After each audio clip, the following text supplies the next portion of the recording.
Welcome into KSL Sports Rewind, our 6A playoff preview video. Thank you so much for joining us, everyone. My name is Dane Stewart. Excited as ever to be joined by Jeff the Man Hansen. Jeff, 6A. Most teams had a bye in week one. Only one game was played. That was Layton and Cedar Valley. The Lancers got the win. So the 16th seed will take on the top-seeded Corner Canyon Chargers. Other than that, everyone has had a week to get healthy, rested, and watch a lot of tape. Jeff, when you look at the 6A state tournament, it all starts this week with second-round games. What game are you most excited about this week in 6A? The most excited about this week, there's a lot of games that we could talk about as we project what the path looks like. There's a ton of future games that could be exciting. This week, Westlake at Syracuse, I think is going to be a ton of fun. Two of the best quarterbacks in this state that really don't get the love that they deserve. Boston Fountain at Westlake. That offense is great with Malik Sika, and you've got Sloan Sua on offense. That's a really good offense. Defense, they've got dogs. They've got Fale Papalongi, the freshman, who's just a monster coming off the edge. Westlake has the guys to make a run. And then you look on the other side of the ball, Syracuse with Ledger White. He doesn't get talked about enough. In fact, in their classification, Syracuse has two of the top 5 rushers in 6A in quarterback Ledger White, and then our guy RVK at running back, Riker Van Komen, just continues to produce every single year. Depending on how things go, both of those guys could go over the 1,000-yard rushing mark in this game. They're both within striking distance. I think this game's going to be a lot of fun. Syracuse plays really, really tough defensively. Coach Tulane, that's what he is. He's a defensive guy, and he's going to have those guys ready to play. I'm excited for that one. I know the Syracuse area really, really well. We were there earlier this year. You know Syracuse is going to show out. Those stands are going to be filled. That student section, they've got an argument to be made that they maybe are the loudest in the state of Utah. That's a really, really tough place to play. But Westlake is a battle-tested team, and they're a really, really tough team to defend. That game looks like it's going to be a lot of fun. The unfortunate side of that game is if you win, your prize is, probably Corner Canyon. That's tough. A bad prize. But for this week, that's going to be a really, really fun game to watch. Yeah, that's one of those where it's like, can I trade it for a different prize? You play to win the game, but man, I'd rather have a different prize. Look, that's a fantastic game, Jeff. I'm right there with you. Let me give you one that I think is sneaky good as well. It's the 6-11, Lone Peak and Farmington. These two teams played earlier this year. They played back in, week 6, week 5? Something like that. Right around Lone Peak got them 34-7, right? Okay, that was not real surprising at the time. Lone Peak the next week went on to beat Corner Canyon. Lone Peak hasn't won another game, Jeff. Farmington, meanwhile, since that game, they were close against Davis, lost to Davis 21-10, but they were competitive with them. Now, that was the crazy weather weekend, so that was nuts, but they limited I guess we won't get into that. But they slowed Davis down offensively. The weather certainly helped in that one. They beat Syracuse. I feel like this Farmington team, they found themselves. They found who they are. And it's Drew Love running the football, and then it's Will Patterson throwing the football. And that pair, they've got a great balance to what they do. Patterson's about 53% completion percentage. A lot of that's from early on in the year. Drew Love's averaging over 5 yards a carry, 7 rushing touchdowns. And this Farmington defense is just stingy. They don't give up a lot. They're very difficult to play against. Love, they've got the young Kava Fiafia, who he sees time offensively as well. They'll run the football with Kava. He's a target on them or with them through the air game as well. So is Tanner Nielsen. This is a group that, look, they may not run out there and drop 40 or 50 on you, but they're going to be deliberate offensively. Their defense is good enough to keep them in. And for me, it's like Lone Peak. We saw Lone Peak at their best. And, man, they are the best, if not top 2 or 3 teams in the state at their best. Don't know the status of Lone Peak. Are they healthy? Coming off of such a tough end of the season. And remember, they didn't play in week 10, so they've had 2 weeks off. That door could really go either way. Now, Lone Peak's going to be at home. I think they're going to be favorited, but man, they better come ready to go, because I think this Farmington team has been able to build a little bit of momentum, get some confidence going again. I think that's kind of a sneaky good game down in Highland. Yeah, I think it could be Farmington. Really, a lot of these Region One teams, they've found their rushing attack in the second half of the Yes. season. Yep. It seems like all of them have a running back that can potentially take over games, and Farmington absolutely. They're no exception to that. I can't look at these round two games and not talk about Lehigh and American Fork. I mean, anytime you get these Region Three teams that are matched up against each other, you know it's going to be a good game. This game's interesting. Lehigh is going to have to go to AF. They're the 10 seed. AF is the 7 seed.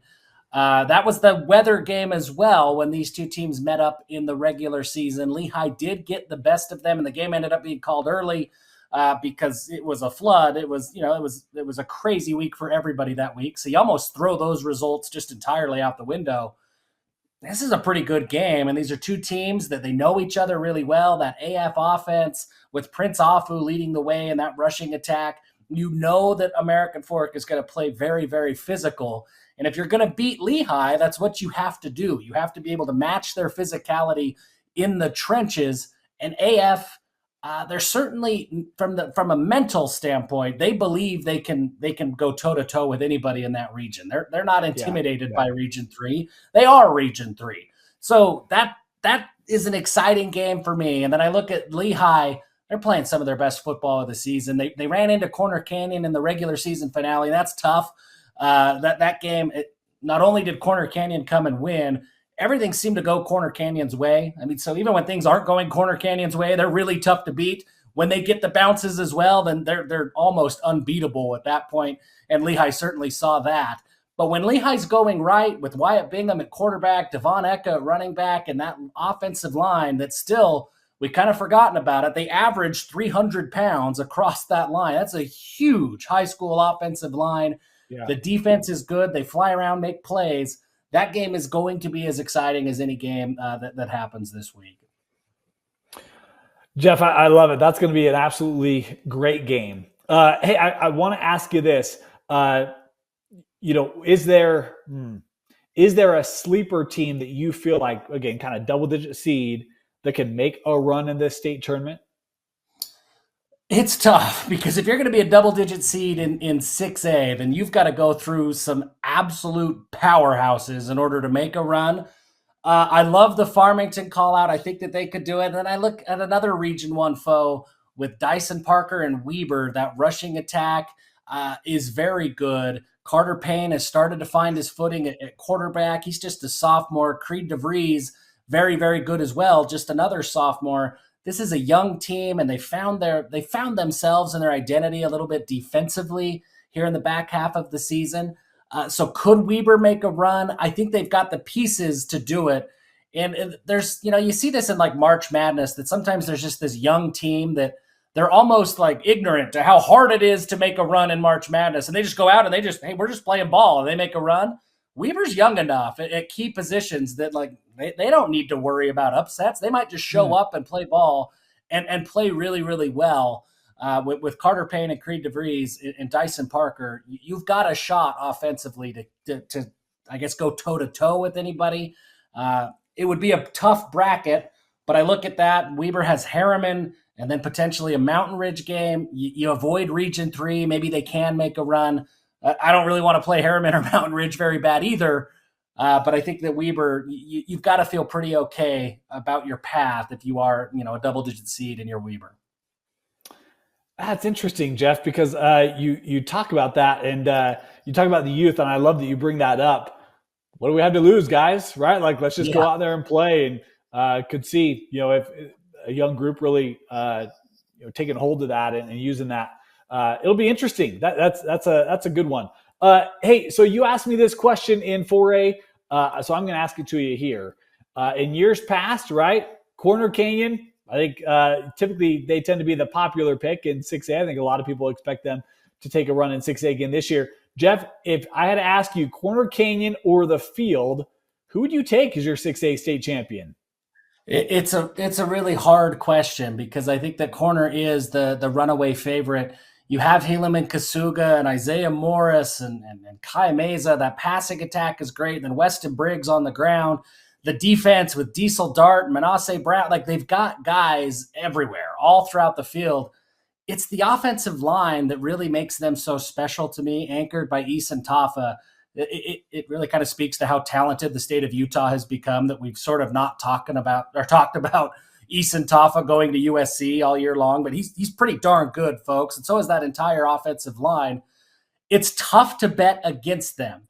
But this year, there is a team in Kaysville that they would have to go through a gauntlet to get to corner. Yes, they would. But I think that they've got the offense. I think that Davis, behind the arm of Trayden Bessinger, and with all the weapons that with Bodie Sparrow and Jackson Taihau, Tyson Baggett, they've got weapons. And they're going to be able to score against anybody, including corner. I think they have the dogs that they can keep pace with Helaman Kasuga in that offense. And then it comes down to, all right, who forces some turnovers, right? Or who gets that one or two stops. I just don't know that anybody is going to really be able to slow down Davis. That offense is just different. And I think that is maybe the caveat, not the caveat, I don't know, the fine print that maybe corner hasn't had to deal with these last couple of years. There is an absolute juggernaut of an offense in 6A that they would have to contend with. Now, can Davis get there to even match up with corner? They'd have to beat pretty well all of Region 3 if they're going to do it. Yes, they They'd would. have to go through Lone Peak. They'd have to go through one of AF or Lehigh and then get corner. But if they can get there, I think that Davis is a team that could give Corner Canyon some fits for sure. You mentioned they'd have to go through Lone Peak. And of course, the Pula brothers who've been spectacular for that offense this year would be a fantastic matchup to see that Davis secondary against top receivers in the state. Wouldn't that be just an amazing watch? But if they don't get Lone Peak, then they got to have Davis has to play Farmington, which is a heated rival. We talked about that game from the regular season. And you mentioned if Davis won that quarterfinal game, they have to go through Lehigh or American Fork or Skyridge, because Skyridge's the 2 seed. And so, look, none of those are easy. You mentioned, it would have to be the Region 3 gauntlet. We would certainly learn a lot. But, Trayden Bessinger, in case you missed it, he was visiting a school in the black and gold that starts with an I. It did my heart so proud. And then I realized, it's the school out east, not the school up north. That's okay. Trayden, there's still time to get up north with the same criteria.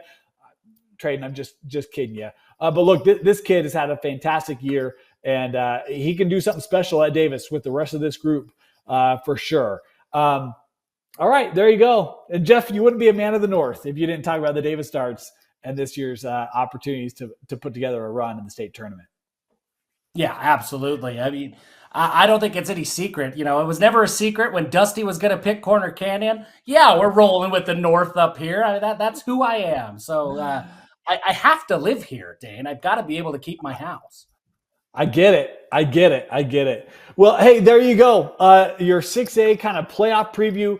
Cannot wait for 6A, the state tournament. We will have games for you every week throughout 6A, and of course, every semifinal and championship game right here on KSLSports.com. Come join us. If you can't get out to a game, come join Jeff and myself or our other crews throughout 6A, 5A, 4A, and beyond as we bring you the most playoff games, more than anybody else, on live streams and coverage as well. And of course, you can just a reminder, you can catch our state playoffs, semifinal, championship games. We'll have them all for you as well on KSLSports.com. For Jeff Hansen, Vince Francis, my name is Dane Stewart. Thank you for joining us on our 6A playoff preview.